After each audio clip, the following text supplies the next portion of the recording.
उपासना समर्पण योग अध्याय 3 डे 112। विषय था उपासना की सफलता साधना पे निर्भर करती है। तो गुरुदेव ने कल जो बताया कि पाप कर्म की जो प्रवृत्ति होती है, हमको उस प्रवृत्ति के जो मूल कारण है उसका नाश करना है। और साधना के माध्यम से ये अगर कोई बरगला रहा है कि आओ हम तुम्हारे पाप कर्मों को, जो भी तुमने किया उसका जो प्रतिफल आने वाला है उसको हम सॉर्ट आउट कर देंगे, उसको नलीफाई करवा देंगे, बाकी तुम जो जैसे हो वैसे ही बने रहो, ठीक है, तुम अपने अंदर कुछ परिवर्तन मत करना, तुम वही कुकर्म वाले जितने संस्कार हैं, चित्त में वासनाएं, तृष्णाएं, क्रोध, काम, ये सब लिए बैठे रहो, वो पूर्व में जो किया है वो हम ठीक करवा देंगे। तो ऐसे लोगों के चक्कर में बिल्कुल ना पड़े। क्यों?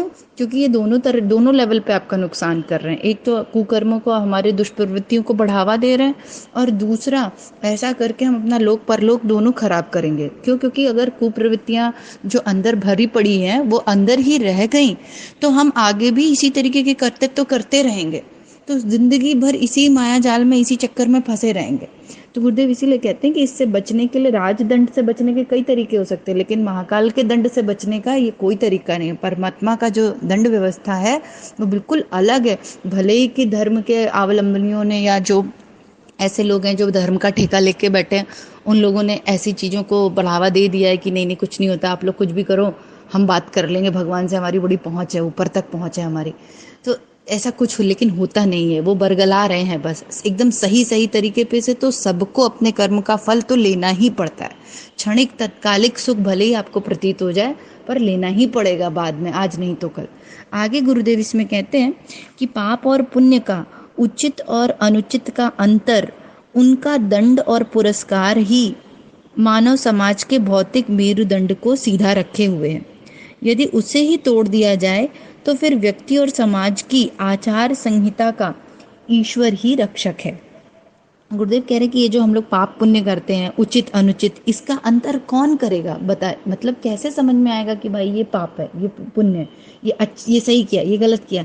ये जो दंड व्यवस्था होती है ना, इसके कारण ही तो समझ में आता है। कि जैसे बच्चा है छोटा, अब उसको कैसे समझ में आएगा कि उसने कैसा एग्जाम दिया, उसके मार्क्स कैसे आए हैं? तो उसको तो कुछ नहीं पता ना, वो तो फर्स्ट टाइम पेपर दे रहा है। तो हम बताएंगे ना कि देखो बेटा, जब तुमने ये 50% क्वेश्चन ठीक कर लिए या 60% कर लिए, यानी तुम्हारी परफॉर्मेंस ठीक ठाक थी, तो तुम्हें ये रैंक मिलेगी या ये ग्रेड मिलेगा। और तुमने अगर 90% क्वेश्चन ठीक कर लिए तो तुम्हें ए ग्रेड मिलेगा। तो ये ग्रेडिंग सिस्टम, ये जो पुरस्कार देने की व्यवस्था, दंड देने की व्यवस्था, ये इसीलिए ज़रूरी है जिससे समझ में आ जाए कि अच्छा देखो, ये वाला काम करते हैं ना तो अच्छी चीज़ें मिलती हैं। सत्प्रवृत्तियों के काम में लगेंगे, सेवा के काम में लगेंगे, तो जीवन अच्छा बीत रहा है, शांति से बीत रहा है, कम परेशानियां आ रही हैं, आ भी रही हैं तो पता नहीं चल रही हैं, अंतःकरण में ठेस नहीं लग रही है। तो ऐसी चीजें अगर व्यवस्था में नहीं रहेंगी तो सभी लोग, अब मनुष्य के अंदर तो सभी के अंदर प्राण है, शक्ति है, ऊर्जा है, तो कुछ पता ही नहीं चलेगा, एकदम अस्त व्यस्त हो जाएंगे, जानवरों की तरह हो जाएंगे हम लोग। तो गुरुदेव यहाँ यही कह रहे हैं कि यदि उसे तोड़ ही दिया जाए तो फिर व्यक्ति और समाज की आचार संहिता का ईश्वर ही रक्षक है। कि अब व्यक्ति और समाज में जो व्यवस्था बनी रहनी चाहिए, फिर वो तो परमात्मा ही मालिक है, क्योंकि कोई व्यवस्था ही नहीं है कि जो जो कर ले सब ठीक है ना? ना कोई पुण्य है, ना पाप है, ना कुछ अच्छा है, ना बुरा है।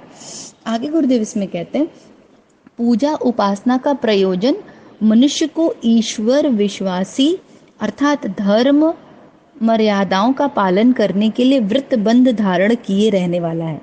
यदि पूजा द्वारा पाप दंड से मुक्ति मिलती है तो फिर यही कहना पड़ेगा कि वह नैतिक, मानवीय, धार्मिक और आत्मिक मूलभूत आधारों को ही नष्ट करेगी। अब हम लोग को एक गलतफहमी ये बहुत ज़्यादा है कि जब हम पूजा उपासना करते हैं या ईश्वर पे विश्वास और ये जो धर्म के मर्यादाओं का जो पालन करते हैं, ये करने से क्या होगा कि पाप के दंड से मुक्ति मिल जाएगी। अपन ऐसा सोच रहे हैं ना कि जैसे हम मान लो उपासना करेंगे और उसके बाद मान लो हमसे कोई गलती बन भी पड़ी, तो हम कोई गलती क्या, हम जानबूझ के गलतियां भी करते रहेंगे लेकिन साथ साथ पूजा भी करते रहेंगे। तो क्या होगा कि चूंकि हम पूजा कर रहे हैं तो उसका प्रतिफल में वो गलतियां सब माफ कर दी जाएंगी। पर ऐसा नहीं है। ये जो पूजा उपासना हम लोग करते हैं, ये व्रतबंध को बोला गुरुदेव ने इसको, कि ये व्रतबंध धारण किए रहने वाला है। कि एक प्रकार का हमने संकल्प उठाया है कि हम डेली उपासना साधना करेंगे। क्यों? क्योंकि इससे हमारी आध्यात्मिक प्रकृति होगी, आत्मिक प्रकृति होगी। इसका अर्थ ये बिल्कुल नहीं है कि हम जो गलत काम करेंगे उसका व्यवस्था, क्योंकि कर्मफल का ये मशीन है, जहाँ हम लोग रहते हैं ना, ये एक मशीन है प्रकृति, इसमें कोई नहीं बचा है। परमात्मा भी जब आए हैं नीचे धरती पर तो उन्होंने भी अपने कर्मों के फल का भुगतान किया हुआ है। तो जैसे वही गाय और बछिया वाला जो एग्जाम्पल होता है कि करोड़ों गाय में से जो बच्चियाँ होती है ना अपनी माँ को ढूंढ लेती है, बिल्कुल इसी तरीके से जो कर्म का कर्ता होता है ना, वो कर्मफल का, वो अपने कर्ता को ढूंढ ही लेता है कैसे भी करके। हाँ, अब जब अपन पूजा पाठ करते हैं या कुछ जप तप करते हैं, चांद्रायण वगैरह ऊंचे स्तर की साधना वगैरह मान लीजिए हमने कर ली, तो जो पूर्व के प्रारब्ध थे, पूर्व के पाप कर्मों का जो प्रायश्चित करना था, वो काटने में मदद मिलती है। ऐसा नहीं है कि वो आपके ऊपर आएगा नहीं या आपका नहीं है वो, अब वो परमात्मा ने पूरा ले लिया और आप मुक्त हो गए, नहीं, वो आपका ही है। लेकिन जब तप करने से थोड़ा सा उससे ऊर्जा प्राप्त होती है, उसका क्षय हो जाता है। लेकिन इसका अर्थ ये बिल्कुल नहीं कि आपको दंड नहीं मिलेगा। दंड तो आपके निमित्त जो बना है वो तो आपको लेना पड़ेगा, ये व्यवस्था ही ऐसी है। यहाँ दो आंख नहीं करते परमात्मा। जो ब्रह्म है वो तो निराकार है ना, वो न देवताओं में न असुरों में, वो किसी में कोई दो आंख नहीं करते। क्यों? क्योंकि प्रकृति की व्यवस्था ही ऐसी है, जो जैसा करेगा उसको वैसा मिलेगा। तो यहाँ पे ये गलत फहमी रखना कि चूंकि हम पूजा उपासना करते हैं तो अब हमको ये दंड जो है भुगतने ही नहीं पड़ेंगे, पाप दंड हमको मिलेगा ही नहीं मिलेगा। तो अगर ऐसा हो जाएगा तो सोचिए, सारी नैतिक, मानवीय, धार्मिक, आध्यात्मिक मूलभूत जो आधार होते हैं वो तो सब नष्ट हो जाएंगे, सब एकदम बेबाक होके कर्म करेंगे। अब वही बता तो रहे, लोग कैसे करते हैं, हम मंगलवार और शनिवार हनुमान नॉनवेज नहीं खाते, बाकी सारे दिन हम नॉनवेज खाते हैं। तो अगर आप मंगलवार और शनिवार को नॉनवेज नहीं खाते तो हनुमान जी बहुत प्रसन्न हो जाएंगे और वो मेरे सारे कष्ट हर लेंगे। तो मुझे नहीं पता कि हनुमान जी इस कारण से उनके कष्ट हरते होंगे, निश्चित ही, चूंकि वो हनुमान हैं और वो परम शक्तिशाली हैं, वो भक्त हैं राम के और शिव के अंश हैं, रुद्रावतार हैं। तो इस कारण से भले ही वो आपको कुछ अनुदान वरदान दे दें, क्योंकि देवी देवताओं का काम ही होता है कुछ देना, पर निश्चित ही ये कारण तो बिल्कुल ही नहीं होगा कि आप मंगलवार और शनिवार को नॉनवेज नहीं खाते हैं तो हनुमान जी बड़े प्रसन्न हो गए होंगे और बाकी दिन नॉनवेज खाते हैं। तो ये तो मूर्खतापूर्ण एक्टिविटीज जो हम लोग करते रहते हैं और ऐसे लोगों को फॉलो भी करते रहते हैं कि ऐसे लोग जो आपको बता भी देते हैं कि शनिवार को ऐसा कर दोगे तो ऐसा हो जाएगा, मंगल को ये करोगे तो वो हो जाएगा। ऐसा कुछ नहीं है। 24 घंटे परमात्मा, हर क्षण आपका एक एक रिकॉर्डिंग रखी जा रही है। चित्रगुप्त अंदर बैठा हुआ है, प्रति पल का एक एक चीज का रिकॉर्डिंग हो रहा है और उस रिकॉर्डिंग के अनुसार डेटा जो फीड हो रहा है उसका प्रतिफल भी आने वाला है। तो किस आधार पे हमने भगवान की परिभाषा, मतलब भगवान निश्चित मंगल और शनिवार को ही अवेलेबल रहते हैं, बाकी दिन रहते ही नहीं है, बाकी दिन देखते ही नहीं है। यदा यदा ही धर्मस्य, जब धर्म की आनी होती तभी आते हैं, वैसे तो रहते ही नहीं है।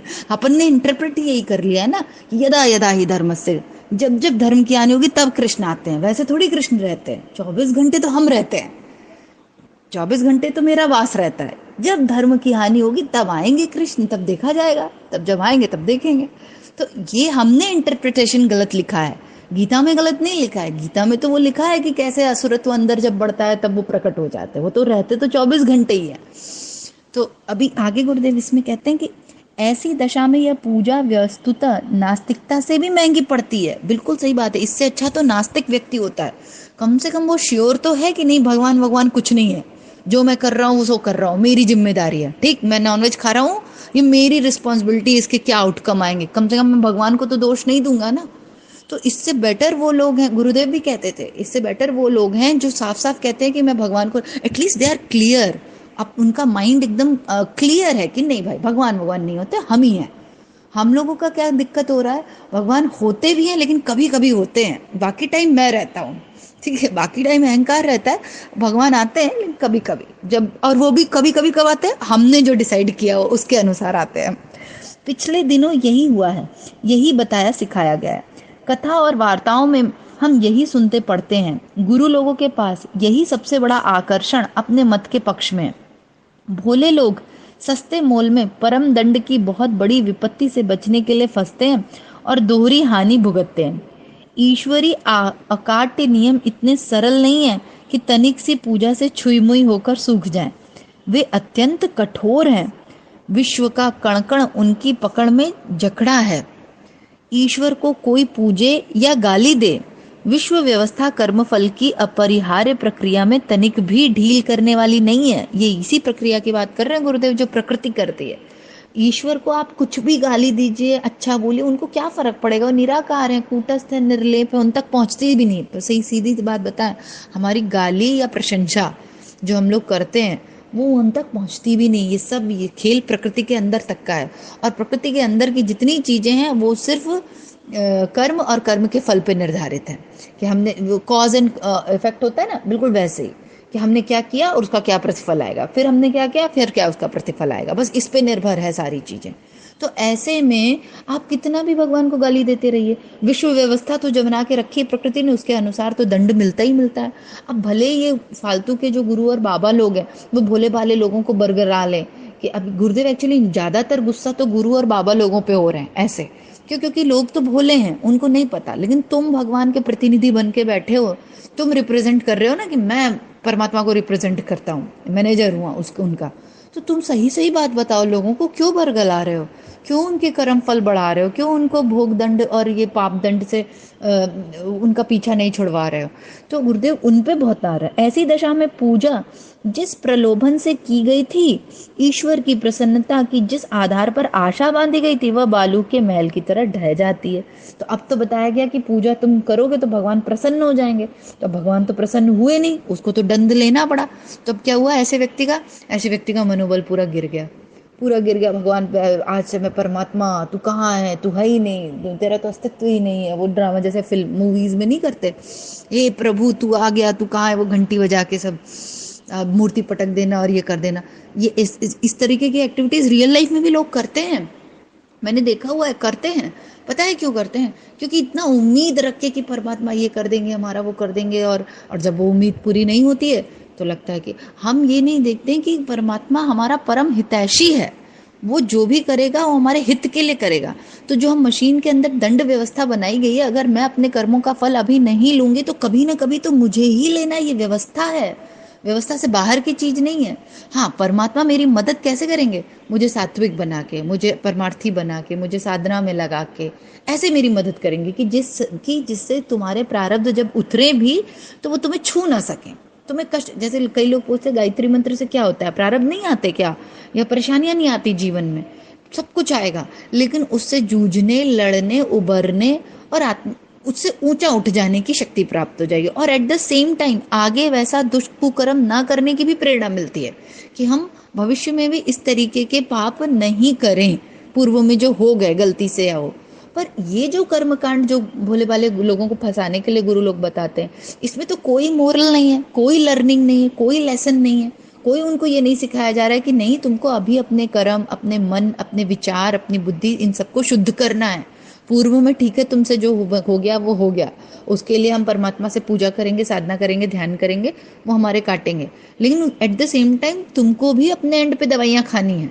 सिर्फ ये नहीं कि डॉक्टर ही सब कुछ कर देगा, मरीज को भी प्रिकॉशन लेना है अपने एंड पे, एहतियात बरतना है, अच्छे से रहना है। तो इस पूरे पैराग्राफ में गुरुदेव ने कहा कि पाप और पुण्य की जो उचित व्यवस्था है, वो महाकाल की जो दंड व्यवस्था है, वो तो अपना काम करेगी। तो हमारा कर्तव्य ये है कि हम ऐसे झोला बाबा वाले लोगों के चक्कर में ना फंसें जो हमें उल्टे पुल्टे तरीके बताएं। हमको अपने अंदर तो परिवर्तन करना ही पड़ेगा, there is no other way out. सबसे महत्वपूर्ण बात जो इसमें ये थी आज के पैराग्राफ में, कि बिना स्वयं का परिष्कार किए हुए, अपने अंदर सद्गुणों सत्प्रवृत्तियों को भरे हुए बात नहीं बनेगी, कितना भी हाथ पैर मार लो, जब तक अंदर से सफाई नहीं हो जाएगी। तो इसलिए फालतू के चोचले में पड़ो ही मत, चुपचाप साधनारत हो जाओ, चुपचाप अच्छी पुस्तकों का अध्ययन करना, अच्छा ज्ञान लेना, सद्विचार अर्जन करना, यही एक मार्ग है। ठीक है, जय गुरुदेव, सभी को प्रणाम। हमारे YouTube चैनल को सब्सक्राइब करें और बेल आइकन को दबाकर ऑल पर क्लिक करें ताकि नोटिफिकेशंस आपको मिलती रहें।